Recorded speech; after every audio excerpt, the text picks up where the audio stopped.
ఉన్న బంగారాన్ని విడిపించి ఆ రోజు ఆన్లైన్ రేటుకే మేము కొంటాం. Sharma gold company. వాగర్థావివ సంపృక్తౌ వాగర్థ ప్రతిపత్తయే జగతః పితరౌ వందే పార్వతీ పరమేశ్వరౌ ఆదిత్యాయ చ సోమాయ మంగళాయ బుధాయ చ గురుశుక్ర శనిభ్యశ్చ రాహవే కేతవే నమః.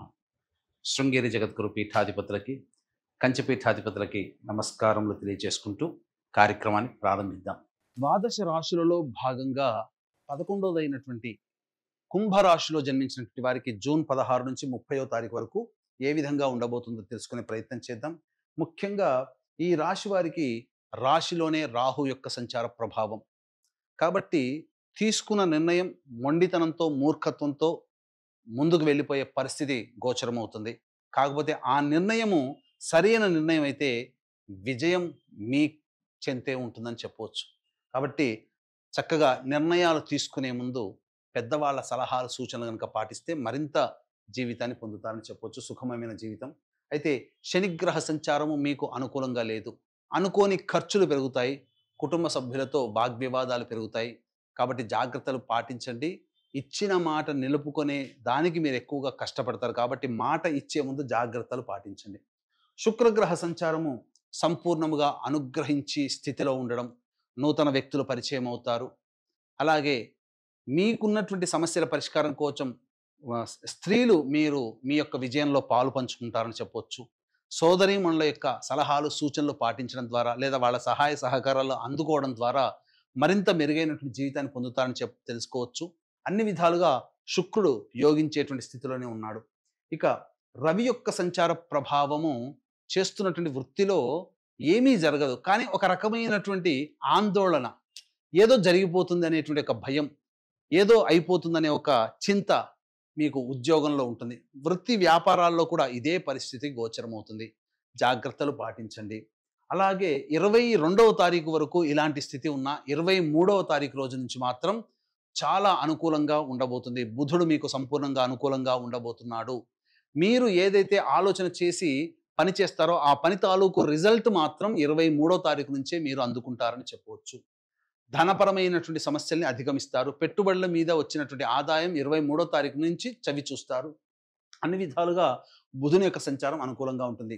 గురువు యోగ స్థానంలో యోగ రాశిలో సంచారం చేస్తున్నప్పటికీ ప్రస్తుత కాలము కురుమూఢమి ఉన్నటువంటి కారణం చేత అనుకున్నటువంటి పనులు వాయిదా పడే అవకాశాలు ఉంటాయి. కాబట్టి దైవానుగ్రహాన్ని పొందే ప్రయత్నం చేయండి. ఇక కుజకేతుల యొక్క సంచార ప్రభావము మీ మీద ఎదుటి వాళ్ళ యొక్క డామినేషన్ సూచిస్తుంది. కాబట్టి ఇప్పుడు సమయం అనుకూలంగా లేదు కాబట్టి చేసేటువంటి పనులలో తొందరపాటు నిర్ణయాలు తీసుకోవడం, ఎదుటి వాళ్ళు మిమ్మల్ని కౌంటర్ చేయడానికి అవకాశాలు మీరే ఇస్తారు.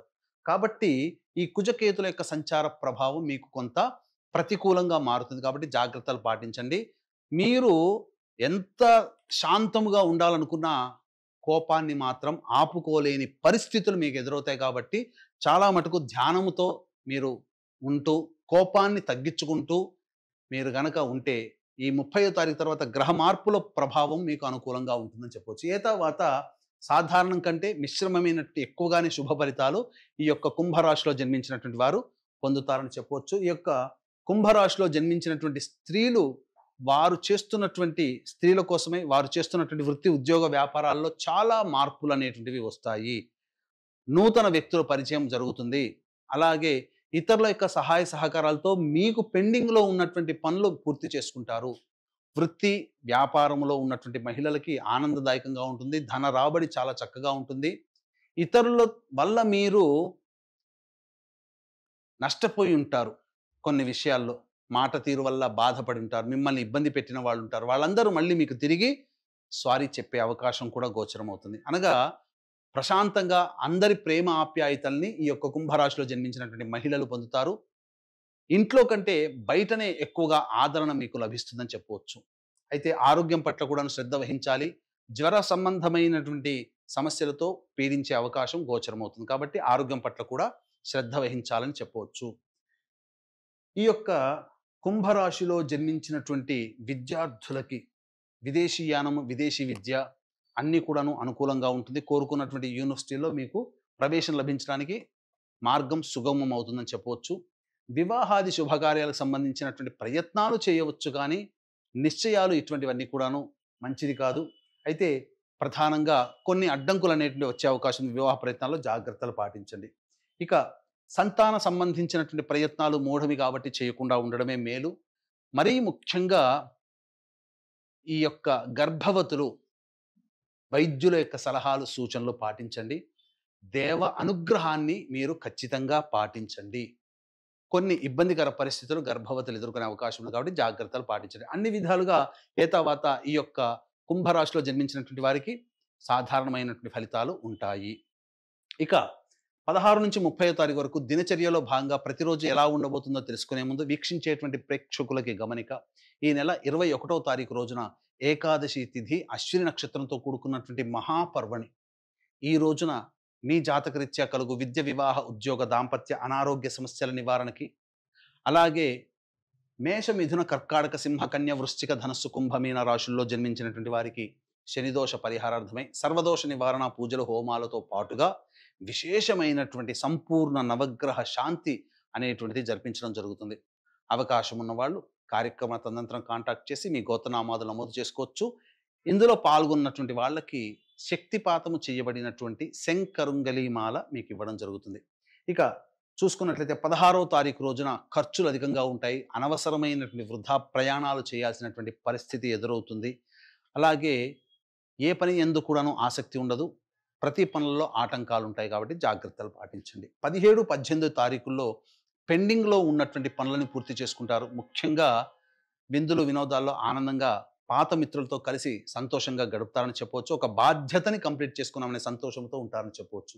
ఇక 19, 20వ తారీఖుల్లో మానసికమైనటువంటి ప్రశాంతత లోపిస్తుంది. ఎదుటి వారి మీద అనవసరంగా మీరు మాటలు అంటారు, తద్వారా ఎదుటి వాళ్ళు బాధపడతారు. ఒక మానసిక వ్యధ అనేటువంటిది ఉంటుంది. ఖర్చులు కూడా అధికంగా ఉంటాయి. కుటుంబములతో మీకు వాగ్వివాదాలు పెరుగుతాయి కాబట్టి జాగ్రత్తలు పాటించండి.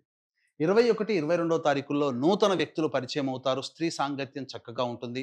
అన్ని విధాలుగా మీకు సహాయ సహకారాలు అందుతాయి. ధన రాబడి కూడా బాగుంటుంది. రాని బాకీలు వసూలు అవుతాయి. విందులు, వినోదాల్లో హాయిగా పాల్గొంటారని చెప్పవచ్చు. 23, 24వ తారీఖుల్లో వాహనాన్ని నడిపేటప్పుడు జాగ్రత్తలు పాటించాలి. గృహ మరమ్మతులకి, వాహన మరమ్మతులకి ఖర్చులు అధికంగా ఉంటాయి. తల్లిగారి ఆరోగ్యం పట్ల శ్రద్ధ వహించాలి.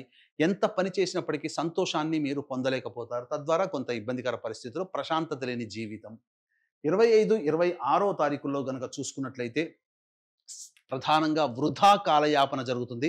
మీ ఆరోగ్యం పట్ల శ్రద్ధ వహించాల్సినటువంటి పరిస్థితి. అజీర్తి మరియు శరీరములో ఎక్కువగా వేడి చేయడం, తద్వారా కొంత అనారోగ్య సమస్య అనేటువంటిది మీకు ఎదురవుతుందని చెప్పొచ్చు. నర సంబంధమైనటువంటి ఇబ్బందులు కూడా ఎదురవుతాయి.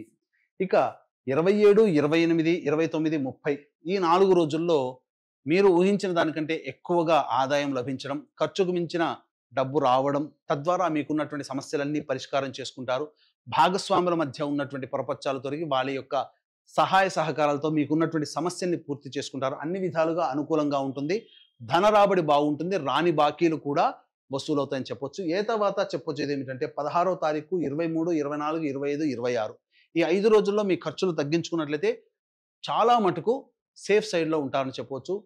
ఈ యొక్క 16 నుంచి 30 తారీఖు వరకు రోజువారీ వచ్చే సమస్యల పరిష్కారం కోసం ప్రతిరోజు కూడాను సుబ్రహ్మణ్య భుజంగ స్తోత్ర పారాయణం, దత్త కవచం రోజుకి 3 సార్లు కనుక పఠించినట్లయితే చాలా మటుకు సమస్యలు తగ్గుతాయని చెప్పవచ్చు. ఇప్పుడు చెప్పినటువంటి సమస్యల కంటే ఇంకా ఎక్కువగా సమస్యలు ఎదుర్కొంటున్నారు అని అనుకున్నప్పుడు దగ్గరలోని మంచి ఉపాసనా పరులైనటువంటి జ్యోతిష్యులను సంప్రదించి వారి సలహాలు, సూచనలు కనుక పాటించినట్లయితే మరింత మెరుగైనటువంటి జీవితాన్ని పొందుతారని తెలియజేస్తూ సర్వం శ్రీ ఉమామహేశ్వర పరబ్రహ్మార్పణమస్తు.